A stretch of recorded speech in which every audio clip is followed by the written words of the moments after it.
Bismillahirrahmanirrahim. Assalamu alaikum students. We are going to continue our lecture of chapter number 2 theory classes. Okay. Revision class है, हम लोगों ने जो है इसे रिवाइज करना है अपने चैप्टर को थ्योरी बेसिस पे, प्रैक्टिकल न्यूमेरिकल बेसिस पे हम लोग कर चुके हैं। अब हम जो है वो थ्योरी बेसिस पे वर्क कर रहे थे। पिछले लेक्चर में आप लोगों ने गैसेस की प्रॉपर्टीज़ के बारे में पढ़ा था, उनके बिहेवियर्स के बारे में पढ़ा था। ठीक है, आज हम उन्हीं के बिहेवियर को कंटिन्यू करते हैं कि गैसेस का बिहेवियर कैसा है, वो किस तरह से बिहेव करती हैं। सही, तो लेक्चर नंबर 2 है हमारा ये चैप्टर 2 का कंप्रेसिबिलिटी। सही, पहले की दो आप लोग पढ़ चुके हो। Third one is the compressibility. Diffusibility आप लोगों ने पढ़ ली। इसके अलावा आप लोगों ने जो है वो अब कंप्रेसिबिलिटी पे आ जाते हैं। कंप्रेसिबिलिटी गैसेस की क्या होती है? The ability of the matter, the ability of matter by which they can squeeze or compressed। ऐसी एबिलिटी का, अच्छा, कंप्रेसिबिलिटी को क्या कहा जाता है? ये ऐसी एबिलिटी है किसी भी मैटर की कि उसको हम क्या कर सकें, कंप्रेस कर सकें या दबा सकें या स्क्वीज कर सकें। The volume due to the empty space between by an external pressure। अब किससे करना है? एक्सटर्नल प्रेशर अप्लाई करते हुए उसके वॉल्यूम को कंप्रेस करना है। ठीक है, उनकी वॉल्यूम को, अब मैटर की हम लोग जो स्पेसिफिक टाइप पढ़ रहे हैं वो कौन सी है? गैसेस पे पढ़ रहे हैं। तो हम यहाँ बात भी किसके लिए कर रहे हैं? गैस के लिए कर रहे हैं कि गैसेस की कंप्रेसिबिलिटी कैसी है कि उनको जो है एक्सटर्नल प्रेशर अप्लाई कर स्क्वीज किया जा सकता है, क्योंकि उनके दरमियान क्या मौजूद है? बहुत सी एम्प्टी स्पेसेस मौजूद हैं। उन एम्प्टी स्पेसेस की वजह से, मॉलिक्यूल्स बहुत दूर दूर होने की वजह से, ये गैस की जो क्वालिटी है कि वो बहुत ही ज़्यादा कंप्रेस होने की पावर रखती है। जस्ट लाइक यहाँ एक्सटर्नल प्रेशर अप्लाई किया जा रहा है, एक कंटेनर है जिसमें गैस मौजूद है। एक्सटर्नल प्रेशर अप्लाई करने से जो है उसका वॉल्यूम कम हो रहा है और अगेन इसका वॉल्यूम और ज़्यादा कम हो रहा है जब हमने एक्सटर्नल प्रेशर और अप्लाई किया, यानी कि बहुत ज़्यादा प्रेशर अप्लाई करने पे गैस जो है वो कंप्रेस हो सकती है, क्योंकि इनके अंदर जो है वो बहुत सारी एम्प्टी स्पेसेस मौजूद। इसके अलावा नेक्स्ट टॉपिक हमारा जो आता है वो एक्सपेंसिबिलिटी है। अब ऑब्वियसली सी बात है, जब वो कंप्रेस हो सकती है तो उसके अंदर क्या पावर है कि वो एक्सपेंड भी हो सकती है। तो ऐसी पावर के जब आप जो है वो the increase in the temperature, जब टेम्परेचर बढ़ाया जाए, cause increase in the average kinetic energy resulting in the expansion and gas occupies greater volume. अब देखिए स्टूडेंट्स, आप लोगों के पास एक जो है वो टेम्परेचर इंक्रीज किया जाता है। एक गैस है जो कहाँ मौजूद है? एक कंटेनर में मौजूद है। जब हमने उसे टेम्परेचर उस गैस का इंक्रीज किया तो उसके जो मॉलिक्यूल्स हैं गैस के, उनके दरमियान जो है वो काइनेटिक एनर्जी इंक्रीज हो गई, उनके कोलिजन बढ़ गया। अब देखो, गैस के जब मॉलिक्यूल्स आपस में टकराते हैं, टकराने को आप लोगों ने क्या कहा था? कोलिजन कहा था। ठीक है, जब हम टेम्परेचर उसका बहुत ज़्यादा इंक्रीज कर देंगे तो गैसेस के मॉलिक्यूल आपस में टकराना शुरू कर देंगे, कोलाइड होना शुरू कर देंगे। इस कोलिजन की वजह से उनके दरमियान क्या होगी? काइनेटिक एनर्जी इंक्रीज हो जाएगी। काइनेटिक एनर्जी इंक्रीज होने की वजह से क्या काम होगा? जो है वो गैस जो है वो एक्सपेंड होना शुरू हो जाएगी, यानी कि उसका वॉल्यूम इंक्रीज होना शुरू हो जाएगा। सही, तो एक्सपेंशन की वजह से वॉल्यूम जो है वो आप लोगों के पास इंक्रीज होना शुरू हो जाता है। व्हेन प्रेशर, अच्छा, इसके लिए एक और जो आती है डेफिनेशन वो क्या है? When pressure on a container, when pressure on a compressed gas reduce, जब जो है वो प्रेशर को रिड्यूस कर देंगे। हम लोगों ने पीछे एक कंप्रेसिबिलिटी में क्या किया था? प्रेशर अप्लाई किया था। अब वो कह रहे हैं कि उस प्रेशर को अगर हम रिड्यूस कर दें, the gas molecules rush out and the gas expand, और गैस की जो मॉलिक्यूल्स हैं वो ऊपर की तरफ जो बढ़ना शुरू हो जाएंगे और क्या हो जाएगी? गैस एक्सपेंड हो जाएगी। ये डायग्रामेटिक रिप्रेजेंटेशन देख लो कि गैस के मॉलिक्यूल्स में जब टेम्परेचर बढ़ा दिया, ठीक है, तो क्या होना शुरू हो जाएंगे? कोलिजन बढ़ जाएगा, और कोलिजन की वजह से क्या होगा? उसका जो प्रेशर है वो ऊपर की तरफ जाना शुरू हो जाएगा। नहीं, प्रेशर जो उसके ऊपर रखा हुआ है कोई भी चीज़ का, तो वो ऊपर की तरफ एक्सपेंड होगा, दैट मीन्स उसका वॉल्यूम क्या हो रहा है? इंक्रीज हो रहा है। प्रेशर पे आ जाते हैं कि पांचवी जो आपके पास गैस की क्वालिटी है प्रेशर की। When a gas is confined in a close container, जब गैस को रखा जाता है क्लोज कंटेनर के अंदर, बंद कंटेनर है उसमें गैस को रखा हुआ है, it exert pressure on the walls of the container. अब क्या करेंगे? मॉलिक्यूल्स जो हैं वो उसके गैस की वो प्रेशर एक्सर्ट करना शुरू कर देंगे, प्रेशर डालना शुरू कर देंगे वॉल्स के ऊपर, क्योंकि मॉलिक्यूल्स आपस में कंटिन्यूसली मूव कर रहे हैं। ठीक है, अब गैस के मॉलिक्यूल्स की बात करें, वो अंदर मूव कर रहे हैं और उनके मूवमेंट की वजह से, कोलिजन बढ़ने की वजह से काइनेटिक एनर्जी बढ़ी। काइनेटिक एनर्जी बढ़ने की वजह से क्या हो रहा है स्टूडेंट्स? वॉल पे प्रेशर बढ़ रहा है due to the collision of the gas molecules with the wall, कि जब वो गैस के मॉलिक्यूल्स आपस में टकरा रहे हैं और वॉल्स के साथ टकरा रहे हैं तो क्या इंक्रीज होती है, काइनेटिक एनर्जी। तो काइनेटिक एनर्जी इंक्रीज होने की वजह से उसका प्रेशर इंक्रीज हो जाता है, ठीक है। The force exerted by the gas molecules on the unit area is called the pressure of the gas. सही। अब एक डेफिनेशन के तौर पे अगर देखें तो क्या है, ऐसी फोर्स जो कि गैस मॉलिक्यूल एक्सर्ट करें उस यूनिट एरिया के ऊपर या उस वॉल ऑफ द कंटेनर के ऊपर, उसे क्या कहा जाता है, प्रेशर ऑफ द गैस कहा जाता है। Pressure is equal to the force per unit area. Force को अगर जो आपके पास फोर्स है, अप्लाइड फोर्स आप निकाल सकते हो। प्रेशर अगर निकालना है तो कैसे करोगे, फोर्स आपको गिवन होगी पर यूनिट एरिया, एरिया का जो है आपके पास सेंटीमीटर में गिवन होगा आपके पास, तो आप उससे क्या कर सकते हो, प्रेशर निकाल सकते हो, ठीक है। अच्छा, एक एटीएम जो है सी लेवल के ऊपर जो प्रेशर है वो कितना है, 1 एटीएम होता है। सी लेवल यानी कि जो सी एरिया है उसके ऊपर जो लेवल मौजूद है, ठीक है, वहाँ पर क्या प्रेशर आपके पास मौजूद है, 1 एटीएम का प्रेशर मौजूद है। और 1 एटीएम किसके बराबर होता है, 760 mmHg, ठीक है। mmHg यानी मरकरी से मिलीमीटर ऑफ मरकरी। और जो है वो सेंटीमीटर की बात करोगे जब, तो आप क्या करोगे, सेंटीमीटर, मिलीमीटर से जब सेंटीमीटर में जाओगे तो आप इसको जो आपका जो आंसर आएगा वो आएगा 760 centimetre of centimetre of Hg, ठीक है। यानी बस इसमें क्या किया है, यूनिट को चेंज किया, मिलीमीटर से सेंटीमीटर में चले गए हैं। और टॉर्क कितना, एक एटीएम आपको ये भी पता है कि 760 टॉर्क के बराबर भी होता है, क्योंकि mmHg को टॉर्क भी कहा जाता है। और psi में पाउंड्स पर स्क्वायर इंच, psi क्या होता है, पाउंड्स पर स्क्वायर इंच, सही। तो पाउंड्स पर स्क्वायर इंच में भी प्रेशर का जो है वो यूनिट मेजर किया जाता है, यानी कि ये इन यूनिट्स में मौजूद है। हम जो ये बात डिस्कशन कर रहे हैं ये यूनिट्स की बात करें कि प्रेशर किन किन यूनिट्स में अपेयर हो सकता है, तो वो 14.7 psi यानी कि पाउंड्स पर स्क्वायर इंच में भी मौजूद होता है। न्यूटन मीटर स्क्वायर में भी प्रेशर मौजूद होता है। न्यूटन मीटर स्क्वायर की वैल्यू, ये जो यूनिट्स हैं ये आपको गिवन होंगे, जब आपको प्रेशर की वैल्यू गिवन होगी तो इस तरह से आपको यूनिट्स में गिवन होगा, ठीक है। 101.325 नैनोमीटर कह रही हूँ, न्यूटन पर मीटर स्क्वायर। अच्छा जी, गैस लॉस क्या होते हैं, अब हम गैस लॉस की तरफ चलते हैं। आप लोगों के पास जो है वो गैसेस का बिहेवियर जो है वो यहाँ पर प्रेशर पे ख़त्म हो जाता है। अब गैसेस लॉ की बात है तो गैसेस लॉ में सबसे पहला लॉ जो आपके पास आता है वो बॉयल्स लॉ के लिए आता है। बॉयल्स लॉ क्या कहता है, the volume of a given mass of a gas is inversely proportional to the pressure exerted on it, ठीक है। जो वॉल्यूम है गिवन मास का, यानी कि जो आपको गैस गिवन है, सही, उसका वॉल्यूम इज इनवर्सली प्रोपोर्शनल, किसके, इनवर्सली प्रोपोर्शनल का मतलब क्या होता है कि वॉल्यूम बढ़ जाएगा और आपके पास प्रेशर क्या हो जाएगा, कम हो जाएगा, मतलब इस तरह से। तो इनवर्सली का प्रोपोर्शन का मतलब क्या होता है कि एक चीज़ कम हो रही है तो दूसरी चीज़ बढ़ जाएगी। The volume of a given mass of a gas, तो जो वॉल्यूम है वो इनवर्सली प्रोपोर्शनल है टू द प्रेशर, ओके।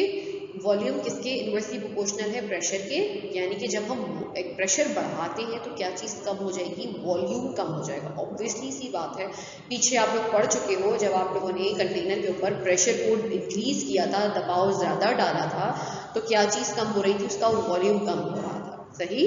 तो जब, और फिर क्या होता है, जब प्रेशर रिड्यूस हो रहा था तो वो वॉल्यूम क्या हो रहा था, बढ़ रहा था। इसीलिए एक चीज़ कम हो रही थी दूसरी चीज़ बढ़ रही थी। इस चीज़ को इनवर्सली प्रोपोर्शनल कहा जाता है। वॉल्यूम जो है वो इनवर्सली प्रोपोर्शनल होता है प्रेशर के, और टेम्परेचर क्या होना चाहिए, कांस्टेंट होना चाहिए, ठीक है। अब देखो मैथमेटिकली इसको किस तरह रिप्रेजेंट किया जाता है कि वॉल्यूम इज इनवर्सली प्रोपोर्शनल, ये वॉल्यूम आ गया, V इज द वॉल्यूम।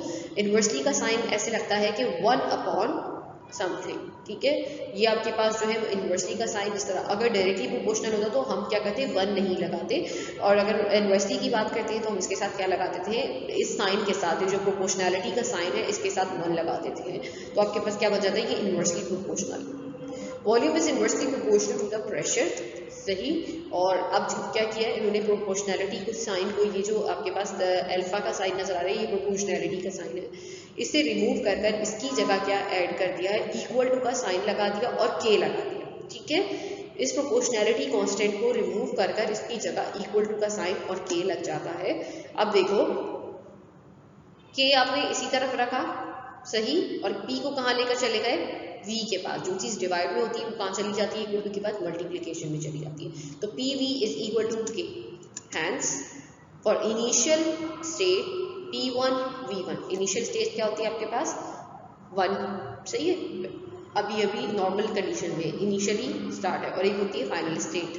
तो हम इनिशियली के लिए क्या यूज़ करेंगे, P के साथ 1 लगा देंगे और V के साथ भी 1 लगा देंगे, और फाइनल स्टेट के लिए हम क्या करेंगे, P के साथ 2 लगा देंगे और V के साथ भी 2 लगा देंगे।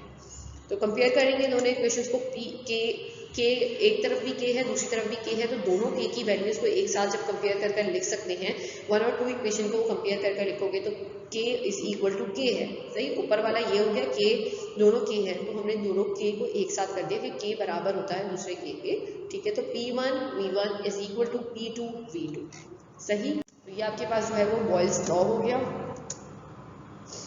बॉयल्स लॉ की देखो क्या हो रहा है, यहाँ पर प्रेशर इंक्रीज किया जा रहा है। यहाँ प्रेशर कितना है स्टूडेंट्स, यहाँ प्रेशर 1 atm है, वॉल्यूम ज़्यादा है, वॉल्यूम कितना है 11 है, सही। ये जो आपके पास वॉल्यूम आ रहा है ये आपके पास हो गया 1 लीटर, ओके। क्या हो गया, प्रेशर 1 है, वॉल्यूम भी 1 है। अब प्रेशर यहाँ 2 हो गया तो वॉल्यूम देखो कम हो गया, हाफ हो गया। जब प्रेशर इंक्रीज हो रहा है तो वॉल्यूम क्या हो रहा है, डिक्रीज हो रहा है, लेकिन टेम्परेचर सब में क्या है, कॉन्स्टेंट है। प्रेशर इंक्रीज हो रहा है, 2 atm हो गया, 4 atm हो गया और कम हो गया, तो यानी कि जब प्रेशर इंक्रीज होता चला जाता है तो वॉल्यूम ऑटोमेटिकली डिक्रीज होता है बॉयल्स लॉ के थ्रू।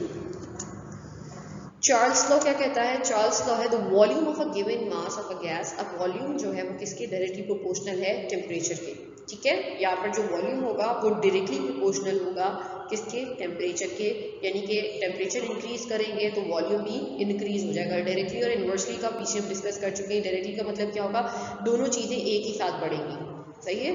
अब दोनों चीज़ें जब एक चीज़ बढ़ेगी तो दूसरी के साथ साथ बढ़ना शुरू हो जाएगी, कम नहीं होगी, तो इससे आप कहते हो डायरेक्टली प्रोपोर्शनल। वॉल्यूम अगर बढ़ जाएगा तो ऑटोमेटिकली क्या चीज़ बढ़ जाएगी, टेम्परेचर एट गिवन प्रेशर, और यहाँ पर प्रेशर क्या होगा, कांस्टेंट रहेगा। देखो V इज डायरेक्टली प्रोपोर्शनल किसके है, T। अब यहाँ 1 नहीं है, दैट मीन्स इन्वर्सली नहीं होगा, ये क्या होगा आप लोगों के पास, डायरेक्टली प्रोपोर्शनल होगा। तो अगेन वही प्रोपोर्शनैलिटी कांस्टेंट को रिमूव किया, इक्वल टू K लगा दिया, ठीक है। K को एज इट इज यहाँ रखोगे, अब K के साथ T क्या हो रहा है, मल्टीप्लाई हो रहा है, तो दैट मीन्स ये मल्टीप्लाई हो रहा है तो वो उस तरफ जाकर ये क्या हो जाएगा, V के साथ नीचे आकर डिवाइड हो जाएगा, लाइक दिस, ठीक है। T क्या हो गया, V के नीचे चला गया और वहाँ पे जाके डिवाइड हो गया, क्योंकि वो K के साथ वहाँ पे मल्टीप्लाई हो रहा था। अब क्या करोगे, इनिशियल के लिए क्या करोगे, V1 over T1, V final के लिए क्या करोगे, V2 over T2, K is equal to K, सही है। V1 over T1 is equal to V2 over T2, जैसे पहले बॉयल्स लॉ के लिए किया उसी तरह आप यहाँ पर चार्ल्स लॉ के लिए, बस इक्वेशन में थोड़ा सा डिफरेंस किया गया है कि वहाँ पर वॉल्यूम इन्वर्सली प्रोपोर्शनल था प्रेशर के, यहाँ पर वॉल्यूम डायरेक्टली प्रोपोर्शनल है टेम्परेचर। अब देखो वहाँ क्या था, पहले आप लोग डिस्कस कर चुके थे कि प्रेशर इंक्रीज करने पर वॉल्यूम डिक्रीज हो रहा था, इन्वर्सली था। अब यहाँ क्या था, यहाँ है आप लोगों के पास वॉल्यूम इंक्रीज होगा जब हम टेम्परेचर को इंक्रीज कर देंगे, ठीक है। अब देखो यहाँ पर वॉल्यूम कितना है, कम है, और टेम्परेचर कितना है, 65 डिग्री सेंटीग्रेड, सही। वॉल्यूम और टेम्परेचर, टेम्परेचर देखो 65 डिग्री सेंटीग्रेड है और वॉल्यूम भी लो है। अब जब मैंने यहाँ टेम्परेचर इंक्रीज किया 250 डिग्री सेंटीग्रेड टेम्परेचर बढ़ गया, कोलिजन बढ़ गया, कोलिजन बढ़ने की वजह से काइनेटिक एनर्जी बढ़ने की वजह से वॉल्यूम इंक्रीज होना शुरू हो गया, ठीक है। और देखो अब वो इंक्रीमेंट नजर आ रहा था कि वॉल्यूम बढ़ता हुआ नजर आ रहा है, जब टेम्परेचर इंक्रीज किया तो वॉल्यूम ऑटोमेटिकली बढ़ना शुरू हो गया, और इसमें प्रेशर आपके पास दोनों हालात में कांस्टेंट रहेगा। अच्छा जी, ये भी उसी लिए चार्ल्स लॉ के लिए है कि यहाँ पर टेम्परेचर क्या कर रहे हैं, देखो यहाँ भी अभी टेम्परेचर कम है, इस चीज़ को दिखा रहा है कि टेम्परेचर जो आपके पास रेड कलर टेम्परेचर का थर्मोमीटर में शो हो रहा है, ये बता रहा है कि टेम्परेचर इस वक्त कम है और प्रेशर इतना है, सही है। वॉल्यूम देखो यहाँ पर 1 वॉल्यूम में मौजूद है, इस तरफ देखो जब टेम्परेचर इंक्रीज किया, ठीक, यहाँ T1 है, यहाँ V1 है, यहाँ T2 हो गया, V2 हो गया, यानी फाइनल टेम्परेचर। जब टेम्परेचर इन्होंने यहाँ पर जो है वो इंक्रीज किया है, हीट एनर्जी प्रोवाइड की है, टेम्परेचर इंक्रीज किया है, तो इंक्रीज करने पे देखो वॉल्यूम भी ऑटोमेटिकली अपने साथ साथ इंक्रीज होना शुरू हो चुका है। और चार्ल्स लॉ क्या कहता है, V1 over T1 is equal to V2 over T। Avogadro law क्या कहता है, volume of a gas is directly proportional to the number of the moles. अब इसमें जो वॉल्यूम है वो किसके डायरेक्टली प्रोपोर्शनल किसके है, मोल्स के, कि जितनी गैस के मोल्स होंगी उतना ही उसका वॉल्यूम होगा। यानी कि अगर गैस का वॉल्यूम इंक्रीज हो रहा है तो number of the moles increase होंगे, मोल्स डिक्रीज हो रहे हैं तो गैस का वॉल्यूम भी डिक्रीज होना शुरू हो जाएगा at constant temperature and pressure. और आपका जो टेम्परेचर और प्रेशर है वो क्या होना चाहिए, वो कॉन्स्टेंट होना चाहिए। V is directly proportional to the number of the moles, यानी वॉल्यूम जो है वो डायरेक्टली प्रोपोर्शनल है नंबर ऑफ द वॉल्यूम्स के, सॉरी मोल्स के। प्रोपोर्शनैलिटी कांस्टेंट को रिमूव करोगे, इक्वल टू k इंक्लूड कर दोगे, n यहाँ पर मल्टीप्लाई हो रहा है k के साथ, वॉल्यूम के पास जाकर क्या हो जाएगा, डिवाइड हो जाएगा। For two different samples of the gas at same temperature and pressure relation can, अब दो डिफरेंट गैसेस होंगी तो उनके लिए क्या होगा, वॉल्यूम भी डिफरेंट हो जाएगा और आपके पास नंबर ऑफ द मोल्स भी डिफरेंट हो जाएंगे। यानी दो डिफरेंट गैसेस हैं तो n1 जो है वो एक गैस के लिए हो गया, n2 जो है वो दूसरी गैस के लिए हो गया। सही, v1 over n1 is equal to over n2। v is directly proportional to the number of the moles. Number of the moles आप लोगों के पास क्या है, n। v is equal to constant into n। सही है, अब वही क्या होगा, n डिवाइड में चला जाएगा v के पास, v1 over n1 is equal to v2 over n2। अब देख लो मोल्स इतने हैं, वॉल्यूम इंक्रीज है। यहाँ पर देखो मोल एक है, इसके अंदर भी वॉल्यूम जो है वो आपके पास एक शो हो रहा है। सही, तो जब आपके पास जो है वो इस तरह से इंक्लूजन हो जाएगी तो मोल्स जब बढ़ना शुरू हो जाएंगे तो आपके पास क्या होगा, ऑटोमेटिकली वॉल्यूम इंक्रीज हो जाएगा किसी भी चीज का। सही, ये अवोगाड्रो लॉ है। और प्रेशर और टेम्परेचर क्या होना चाहिए, कांस्टेंट। आइडियल गैस इक्वेशन क्या होती है, आइडियल गैस इक्वेशन वो होती है जो तीनों लॉज को फॉलो करती हो। तीनों लॉज कौन कौन से थे जो अभी स्टडी किए, Boyle's law, Charles law, Avogadro law. इन तीनों लॉज को कलेक्टिवली कंबाइन किया जाए तो एक इक्वेशन बनती है, उस इक्वेशन को जर्नल गैस इक्वेशन कहते हैं। जर्नल गैस इक्वेशन में बॉयल्स लॉ आप सबसे पहले देखो क्या था, volume is inversely proportional to the pressure. Charles law क्या था, volume is directly proportional to the temperature, pressure is kept constant. Avogadro law, volume is directly proportional to number of the moles, ठीक, और temperature pressure दोनों constant. V is directly proportional to, जो पहले अब हम क्या करेंगे, डायरेक्टली प्रोपोर्शनल वाली वैल्यूज ऊपर लिख देंगे। डायरेक्टली प्रोपोर्शनल में आपके पास V, तीनों V हैं, ठीक है, तो तीनों का हम अगर कलेक्टिवली ज्वाइन करना चाहें तो कैसे करेंगे, पहले तो आप जो डायरेक्टली प्रोपोर्शनल की वैल्यूज हैं वो लिख दो। डायरेक्टली प्रोपोर्शनल कौन कौन है, चार्ल्स लॉ और एवोगाड्रो की वैल्यूज जो है वो, एक जो चार्ल्स लॉ की डायरेक्टली प्रोपोर्शनल है और दूसरी एवोगाड्रो लॉ की। चार्ल्स लॉ अगर डायरेक्टली प्रोपोर्शनल शो कर रहा है T के साथ तो हमने वॉल्यूम को डायरेक्टली प्रोपोर्शनल कर दिया टेम्परेचर के साथ, ठीक। उसके बाद एवोगाड्रो लॉ में देखो V is directly proportional to the n, तो V एक दफा लिखोगे और डायरेक्टली प्रोपोर्शनल का साइन कर दोगे, n को ऊपर उसके साथ T के साथ मेंशन कर दोगे। अब डिवीजन में क्या है, इनवर्सली प्रोपोर्शनल देखो क्या है, V is inversely proportional to the P, तो P आपके पास कहाँ चला गया, नीचे चला गया, ठीक है। अब क्या हुआ, प्रोपोर्शनैलिटी कांस्टेंट को रिमूव किया, कांस्टेंट, सही, प्रोपोर्शनैलिटी कांस्टेंट की जगह पर यहाँ पर कांस्टेंट की जगह पर यहाँ क्या इंक्लूड हो रहा है, इक्वल टू तो आएगा ही, इक्वल टू के साथ यहाँ पर कांस्टेंट की जगह k भी इंक्लूड करोगे। अब जो है कांस्टेंट की जगह क्या इंक्लूड करोगे, r को इंक्लूड करोगे, ठीक है। अब k की जगह क्या इंक्लूड करोगे, r इंक्लूड करोगे, r at t over p, सही। r is the gas constant, general gas का r जो है वो कांस्टेंट है, ठीक है। और अब देखो p भी कैसे बना, p यहाँ पे डिवीजन में था, सही है, P कहाँ है, डिवीजन में है, V के पास यहाँ पर चला जाएगा जहाँ पर V लिखा हुआ है, ये P हो गया, P किसके पास चला गया, V के पास, ओके। तो ये P V हो गया, P V is equal to N R T, ये हो गया N, ये हो गया R और ये हो गया T, ठीक है। आपने निकालना क्या है, जब भी अब आप वॉल्यूम निकालना चाहोगे तो वॉल्यूम इस तरफ रखोगे, P को डिवाइड में ले जाओगे, सही। प्रेशर निकालना चाहोगे तो वॉल्यूम को डिवाइड में ले जाओगे, टेम्परेचर निकालना चाहोगे तो दोनों चीज़ों को नीचे डिवाइड में ले जाओगे, N और R को, टेम्परेचर निकाल लोगे।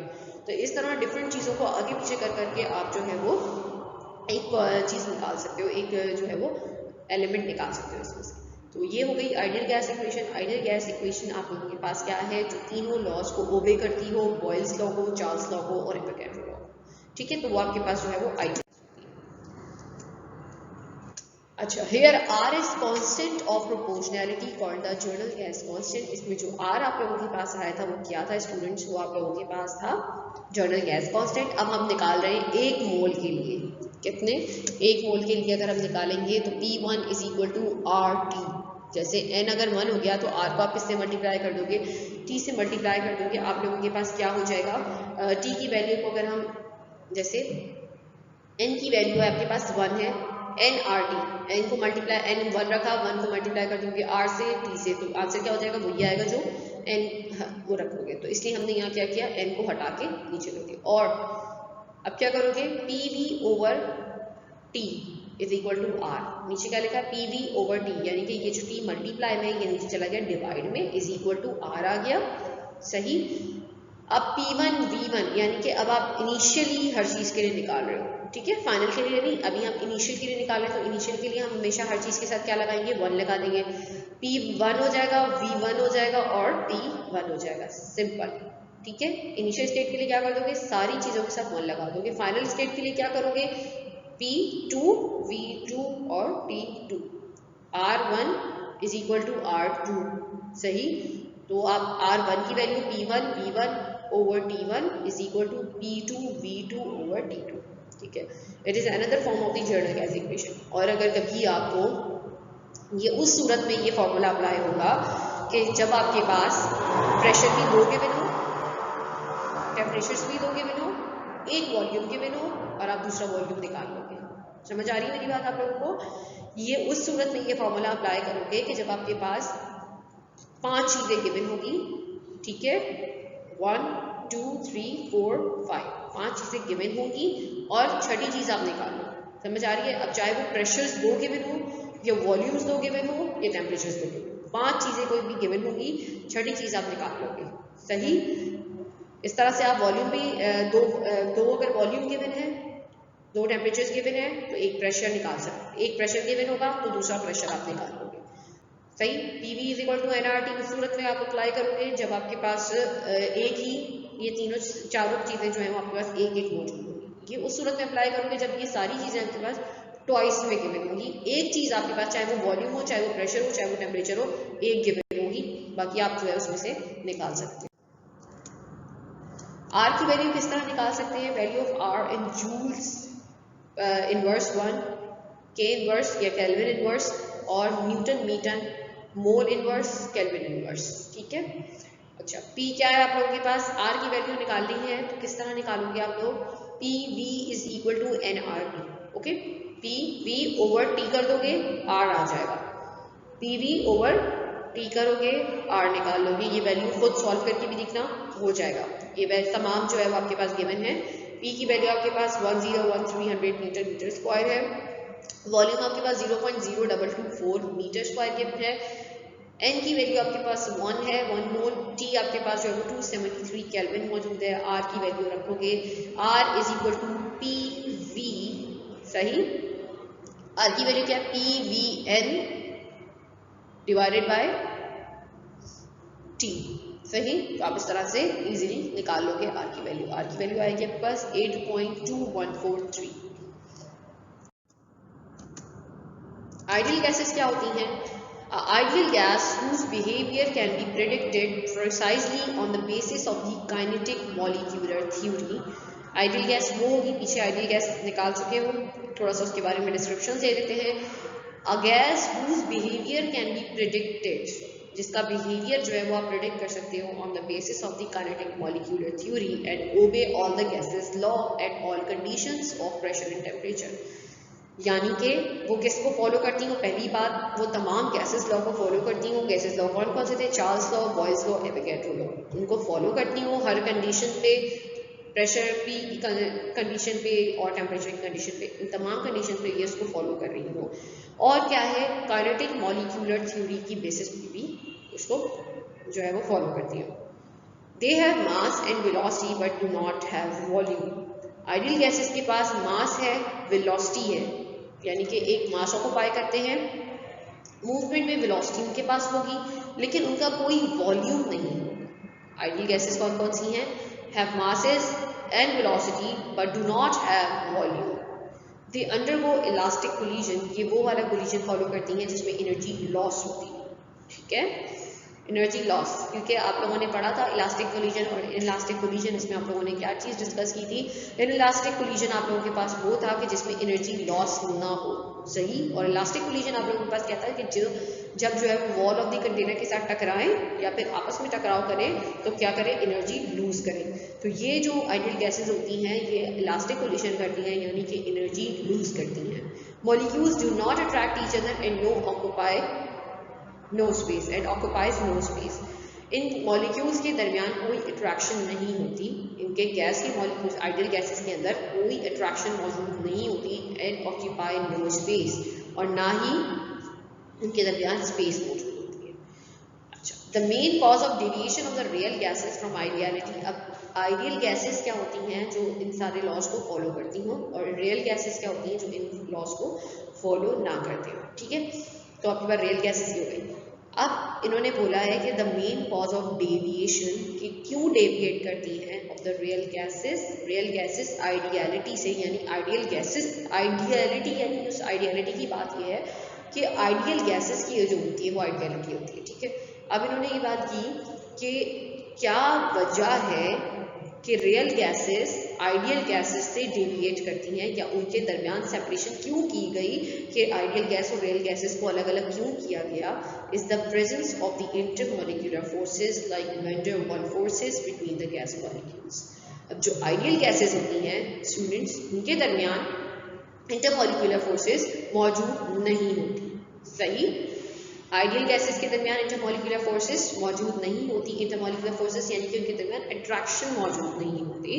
सही, और जबकि रियल गैसेस के अंदर क्या होती है, अट्रैक्शन मौजूद होती है। अट्रैक्शन कौन कौन सी attraction, van der Waals forces जैसी attraction between the gas molecules, उन गैसेस मॉलिक्यूल्स के दरमियान हाइड्रोजन बॉन्डिंग्स हो सकती हैं, हाइड्रोजन इंटरमॉलिक्यूलर फोर्सेस हो सकती हैं, वैन डेर वाल्स फोर्सेस हो सकती हैं। तो इन फोर्सेस की मौजूदगी की वजह से आइडियल गैस रियल गैस से डिफरेंट होती हैं, क्योंकि आइडियल गैस के अंदर क्या मौजूद नहीं है, अट्रैक्शन मौजूद नहीं होती, जबकि आप लोगों के पास जो रियल गैसेस हैं उनके दरमियान अट्रैक्शन मौजूद होती है। कौन कौन सी अट्रैक्शंस, चाहे वो वैन डेर वाल्स फोर्सेस हो, इंटरमॉलिक्यूलर अट्रैक्शंस हो, और हाइड्रोजन अट्रैक्शन। ठीक है, तो ये जो है वो डिफरेंस है आइडियल गैस का और रियल गैसेस का। बाकी इस लेक्चर को जो है आपका जो यहाँ पर गैसेस का टॉपिक है वो ख़त्म हो चुका है। ठीक है, अब इस लेक्चर को हम इंशाल्लाह नेक्स्ट लेक्चर में कंटिन्यू करते हैं, जिसमें हम लोग जो है वो लिक्विड स्टेट को स्टडी करेंगे, लिक्विड स्टेट के बारे में स्टडी करेंगे। ठीक है, तो ये आप लोगों के पास हो गया। देखो आइडियल गैसेस किस तरह है, उनके दरमियान क्या हो रही है, अट्रैक्शन मौजूद है, और वो जो है वो वॉल्स के साथ टकराने के लिए टकरा रही है। जबकि आपके पास जो रियल गैसेस हैं उनमें क्या होता है, अट्रैक्शंस मौजूद नहीं होती। सही, तो इस तरह से वो जो है वो एक दूसरे से अट्रैक्ट नहीं होती और वो डेविएट कर रही होती हैं आइडियलिटी से।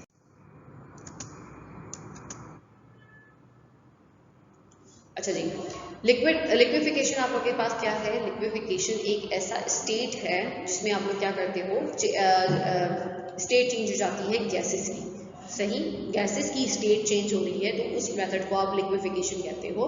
Gases are liquefied at low temperatures, जब गैसेस को टेम्परेचर बिल्कुल लो कर दिया जाए, ठीक है, तो वो क्या होना शुरू हो जाती है, लिक्विफाई होना शुरू हो जाती है। यानी कि अगर उनको माइनस में टेम्परेचर दे दिया जाए तो वो क्या कर सकती हैं, वो लिक्विफाई हो सकती हैं, यानी लिक्विड में कन्वर्ट हो सकती हैं। ठीक है, according to the kinetic molecular theory, at lower temperature the kinetic energy of the molecule is less. Low temperature पे क्या होगा आप लोगों के पास, kinetic energy, according to the kinetic molecular theory, kinetic molecular theory कहती है कि लो टेम्परेचर पे the kinetic energy of the molecule is less. Obviously सी बात है, जब टेम्परेचर हाई होता है तो काइनेटिक एनर्जी बढ़ जाती है। ठीक है, लेकिन जब टेम्परेचर लो होगा आप लोगों के पास तो क्या होगा, काइनेटिक एनर्जी उसकी कम होगी, and the slower moving molecule become subject to the intermolecular attraction. और अब क्या हो रहा है, मॉलिक्यूल्स जो है वो उनके दरमियान क्या होगी, अट्रैक्शन बहुत ज़्यादा बढ़ जाएगी। ठीक, हाई टेम्परेचर था, इंटरमॉलिक्यूलर फोर्सेस ज़्यादा थी, अट्रैक्शन उनके दरमियान जो है वो कम होना शुरू हो गई थी। अब यहाँ क्या है, slower moving molecule become subjected to the intermolecular attractions, और उन मॉलिक्यूल्स के अंदर क्या हो जाएगी, अट्रैक्शन की, इंटरमॉलिक्यूलर अट्रैक्शंस बढ़ना शुरू हो जाएंगी। At low temperature the attractive forces are capable of holding the molecules.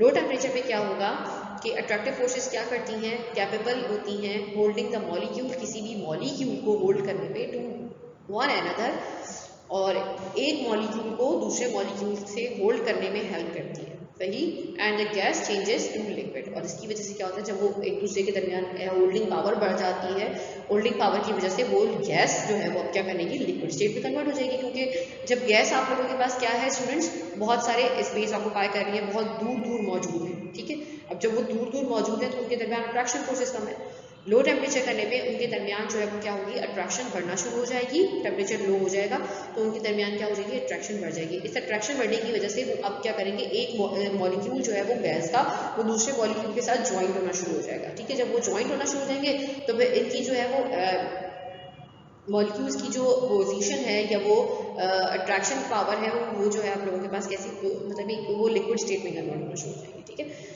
उसकी जो कह सकते हैं कि एबिलिटी होगी वो लिक्विड गैस से चेंज हो जाएगी लिक्विड के अंदर, ठीक है। तो ये हो जाएगा इसका डिफरेंस कि मतलब चेंज ऑफ स्टेट चेंज क्यों होती है, क्योंकि आप लोगों के पास जब हम टेम्परेचर लो करते हैं, लो करने की वजह से काइनेटिक एनर्जी कम हो जाती है। काइनेटिक एनर्जी कम होने की वजह से मॉलिक्यूल्स के दरमियान अट्रैक्शन फोर्सेस बढ़ जाती हैं।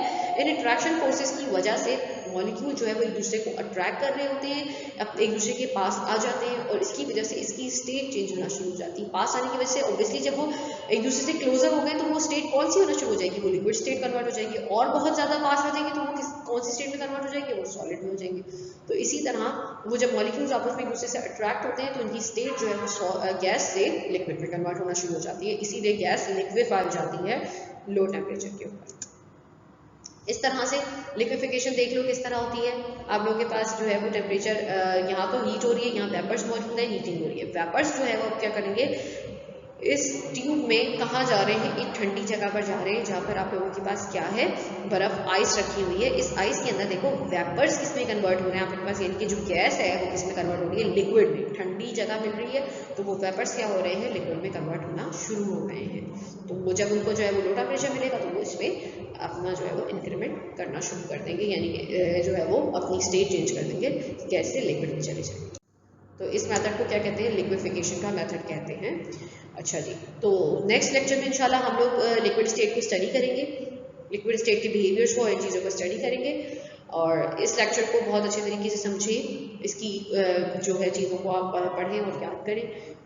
तो मिलते हैं आप लोगों से नेक्स्ट लेक्चर में, तब तक के लिए अपना ख्याल रखें। अल्लाह हाफिज़।